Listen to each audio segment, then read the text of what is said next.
Today we will do some more examples to solve the recursion using guess and verify method. In the previous lecture we had solved some recurrences using guess and verify method, that is substitution method. So let us start with an example. So use guess and verify method to solve the following recurrence equation. और recurrence equation जो यहाँ पे given है that is T N is equal to 3 into T N by 2 and T 1 is equal to 1. तो देख सकते हैं आप कि ये रिकरेंस इक्वेशन हमारी वही है जैसे कि मर्ज शॉर्ट में निकली थी. मर्ज शॉर्ट में था 2 इंटू टी एन बाई 2. तो यहाँ पे थोड़ा सा वेरिएशन है, 3 इंटू टी एन बाई 2 है. तो इसको हम साथ साथ यहाँ पे एक कंडीशन भी गिवन है कि note that n is greater than 1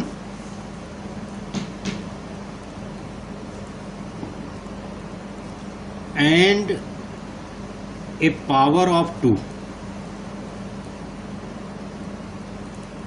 तो n जो यहाँ पे इंक्रीज होगा वो 1 से बड़ा होगा और 2 टू द पावर में इंक्रीज करेगा. 1 को इंक्लूड करते हुए 1, क्योंकि t1 में वैल्यू यहाँ पे गिवन है, देन 2, देन 4, देन 8. n की वैल्यू जो यहाँ पे वेरी करेंगे, इसका हम सोल्यूशन अब यहाँ पे फाइंड आउट करने की कोशिश कर रहे हैं. तो n की वैल्यू 1, 2, 4, 8, 16, 32 लाइक दिस, इस तरह से इंक्रीज होंगी. यानी ये जो टी एन डिफाइन है, this is defined for these values of n which are increasing in power of 2. इस रिकरेंस इक्वेशन को हम इस तरह से भी लिख सकते हैं, T N is equal to 1 for n is equal to 1 and 3 into T n by 2 for n is greater than 1. तो जैसा कि हमने देखा था कि ये वाला तरीका हमने मर्ज सॉर्ट में यूज किया था. तो अब हम इसको वेरीफाई करते हैं, गेस करते हैं. पहले तो हम गेस एंड वेरीफाई मेथड में we try to guess the solution, और उसका भी मैंने आपको स्टेप बताया था कि first we will put the value of n in this recurrence equation and we will try to find out some sequence and based on that sequence we will guess the solution. तो इसलिए हम n is equal to 1 के लिए पहले put करते हैं. तो t1 की वैल्यू हमारी हो गई 1 for n is equal to 2. t2 is what, इसमें n की वैल्यू 2 पुट करेंगे तो this will become 3 into n by 2, that is 2 by 2. This is t. इसको फिर से लिख देते हैं साफ साफ, 3 into T 2 by 2, that is 3 into T 1. So this will B, t1 की वैल्यू 1 है तो ये 3 हो जाएगा. इसके बाद हम n इक्वल टू 3 के लिए निकालते हैं t3. तो t3 क्या होगा, n इक्वल टू 3 के लिए क्या डिफाइंड है, n इक्वल टू 3 के लिए डिफाइंड नहीं है, क्योंकि not defined function is not defined because it is defined for 2 to the power n. जो फंक्शन डिफाइंड है वो 2 टू द पावर n के लिए डिफाइंड है. यानी कि हम इसको ऐसा ना लिख के बोलेंगे, इसको n is defined for 2 to the power something pi. तो 2 to the power 1, 2 to the power 2, ये वैल्यूज 3, 4, 5, 6 ये हमारी n की वैल्यूज होंगी। तो अगली वैल्यू जिसके लिए फंक्शन डिफाइन है that is n is equal to 4। So we will find T4, और T4 जो है इसमें इक्वेशन में पुट करते हैं हम ऊपर 3 into T 4/2 that is 3 into T2। तो 3 इंटू T2 की वैल्यू क्या हो गई? 3 into T2 is what? T2 is 3, T2 is 3, तो 3 into 3 that is 3 square. Now we will find for n is equal to 8। तो n इज इक्वल टू 8 के लिए हमारी वैल्यू T8 मिलेगी, और T8 is 3Tn/2 that is 3 into T8/2 which is equal to 3T4। तो T4 की value है 3 square, तो 3 into 3 square which is equal to 3 का cube. Now next we will find for n is equal to 16। तो n is equal to 16 के लिए T16 की value जो हो जाएगी that will be 3 into T16/2 which is equal to 3 into T8 and which will be equal to 3 into T8 की value 3 cube है, 3 cube, तो this will become 3 to the power 4। तो हमारी जो वैल्यूज आ रही हैं सीक्वेंस में, तो जो सीक्वेंस बन रहा है that is sequence is equal to 1, 3, 3 square, 3 cube, 3 to the power 4 up to so on. तो अब हमें ये सीक्वेंस मिल गया, और अब इस सीक्वेंस की वैल्यू को देखते हुए हमें इसका non recursive solution that is nth term find out करना है, और वो nth टर्म n के फॉर्म में होगा, जैसा कि प्रीवियस केसेज में भी हमने देखा। तो अब थोड़ा सा इसको हम आंसर को n से रिलेट करने की कोशिश करते हैं। तो आप देख सकते हैं कि जैसे जैसे n की वैल्यू इंक्रीज हो रही है, जैसे n is equal to 1, n is equal to 2 का मतलब इसकी वैल्यू 3 है, n इज इक्वल टू 3 के लिए तो डिफाइन नहीं है, n इज इक्वल टू 4 पे 3 का स्क्वायर, यानी यहाँ पे 3 तो कांस्टेंट है। अब ये वाली वैल्यू पहले 3 टू द पावर 1 है, फिर 3 टू द पावर 2 है, देन 3 टू द पावर 3 है, तो 8 के लिए 3 आ रही है। तो 8 के लिए 3 वैल्यू तभी आएगी जब हम 8 का लॉग लेंगे। इसी तरह 4 के लिए 2 वैल्यू तभी आएगी जब हम 4 का लॉग लेंगे। तो इसका मतलब हमारा गेस इसको ऑब्जर्व करने के बाद जो है वो क्या है, Tn, इसका nth टर्म हम जब लिखेंगे that will be 3 to the power log n base 2, यानी n की वैल्यू जो होगी उसका log ले लेंगे बेस 2 पे, तो वो जो आएगा वो 3 टू द पावर आ जाएगा। तो this means this is our guess solution, ये हमारा गेस है। अब हमारा अगला काम क्या है कि इस गेस को वेरीफाई करना है।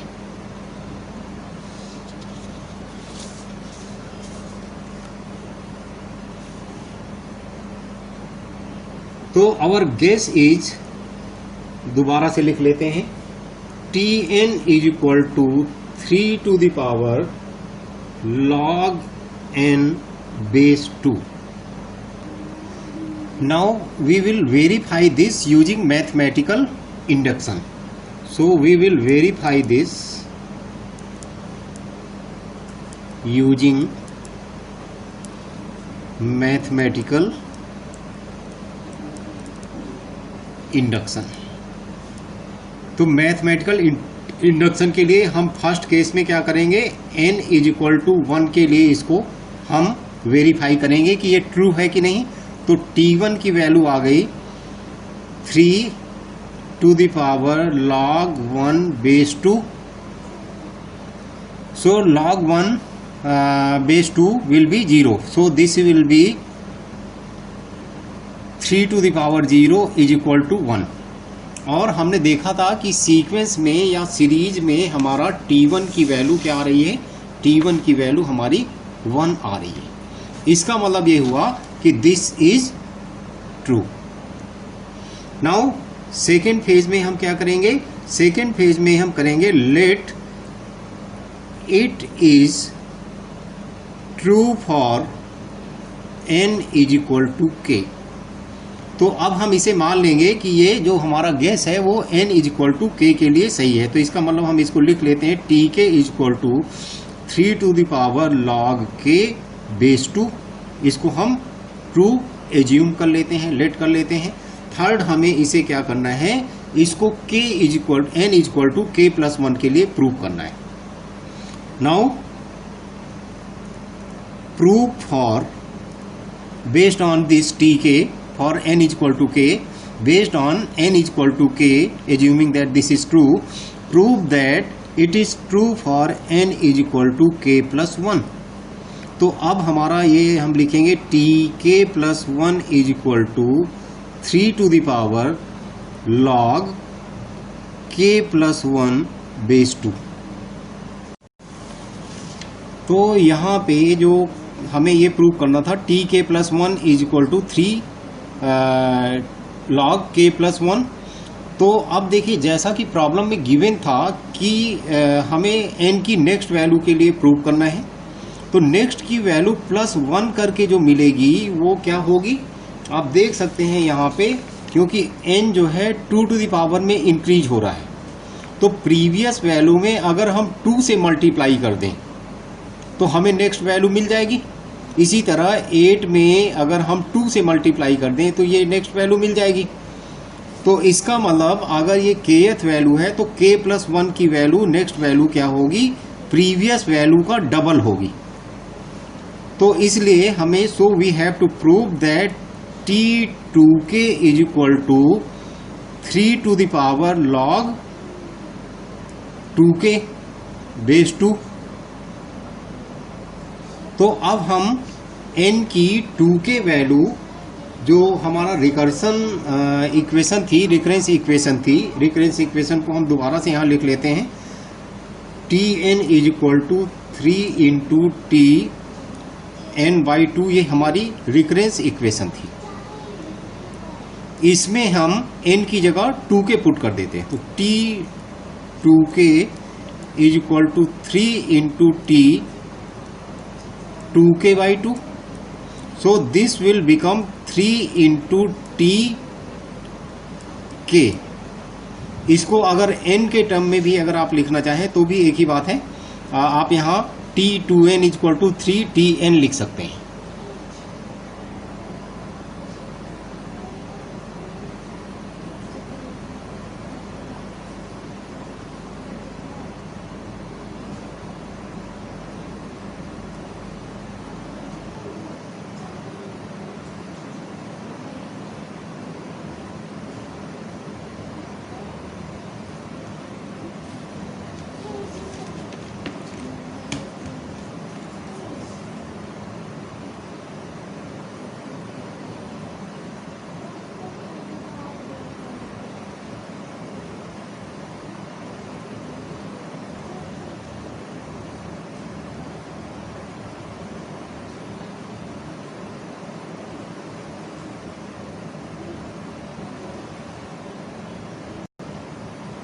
which we can write as 3 to the power log base 2 and 2k। तो this is now proved। T2k is equal to 3 to the power log 2k, ये प्रूव हो गया। इसका मतलब ये हुआ कि हमारा गेस जो सोल्यूशन था वो करेक्ट है। आप देख सकते हैं n की जगह अगर हम 2n रख दें, ये एक ही बात है। यहाँ n की जगह ये जो रिकरेंस इक्वेशन है हम इसमें t की जगह 2n रख दें, सॉरी ये जो हमारा गेस सोल्यूशन था हमारा Tn is equal to 3 to the power log T N is equal to 3 to the power log n base 2। तो अब n की नेक्स्ट वैल्यू जो है, n की next value of n is what, is 2n। तो अगर हम इस पे 2n रख दें तो t 2n is equal to 3 to the power log 2n base 2। तो ये हमें प्रूव करना था और यही हमारा प्रूव हो गया।